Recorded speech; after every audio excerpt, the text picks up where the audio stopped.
inta badan gudaha dalka Soomaaliya lagu dhibaateeyay wariyaasha Soomaaliyeed ayaa haddana maalnimadii shalay waxaa degmada Buur-Xakaba ee gobolka Baay lagu xiray wariye Xuseen Cali Geesi oo ka mid ah wariyaasha Soomaaliyeed isla markaana ka howlgala deegaanada maamulka Koonfur Galbeed Soomaaliya.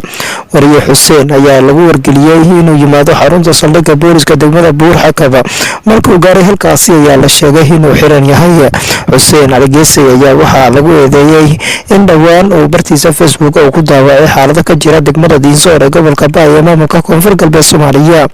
Xuseen Cali Geesi ayaa la sheegay in xirigiisu oo ka dambeeyay wasiirka arrimaha gudaha iyo dib u heshiisiinta dowlad goboleedka Koonfur Galbeed Soomaaliya, waxaana lagu eedeeyay in dhawaantan uu ku daawacay bartiisa Facebook.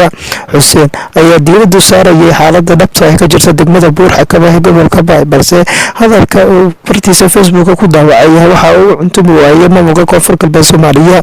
Xuseen Cali Geesi oo ah wariye rugcadaas xaafadeed isla markaana in badan ka soo shaqeynaya warbaahinta ka howlgasha gudaha dalka Soomaaliya ayaa waxaa si sharci darro ah shalay loogu xiray degmada Buur-Xakaba ee gobolka Baay. Xuseen ayaa iminka la shaqeynayay TV lagu magacaabo 5 Somali TV oo xaruntiisu tahay magaalada Nairobi ee dalka Kenya, waxaana Xuseen xirigiisa uu ku soo beegmaya xilli muddooyinkii ugu dambeeyay saxafiyiinta madax bannaan ee ka howlgala gudaha Soomaaliya lagu caburinayay deegaano iyo degmooyin ka tirsan koonfurta iyo bartamaha Soomaaliya. hay'adda xuquuqda aadanaha ee Amnesty International soo saartay isla markaana ay ku cambaaraysay falkii lagu xiray wariye Xuseen Cali Geesi oo dowladda Koonfur Galbeed ugu xirtay degmada Buur-Xakaba ee gobolka Baay. Xuseen oo mar la hadlayay warbaahinta ayaa waxa uu sheegay in ciidamada booliska intii ay xabsiga ay ku hayeen si wanaagsan ay ula dhaqmeen. Xuseen ayaa muddo 9 saacadood ku xirnaa xabsi ku yaala degmada Buur-Xakaba ee gobolka Baay, isla markaana markii dambe xorriyadiisa dib u helay. agaasimaha TV-ga 5 Somali TV ayaa soo dhaweeyay siideenta wariye Xuseen Cali Geesi oo saacado ugu xirnaa maamulka Koonfur Galbeed Soomaaliya degmada Buur-Xakaba. Xuseen ayaa wakiil wareed uga TV-ga Somali 5 TV deegaanada maamulka Koonfur Galbeed Soomaaliya.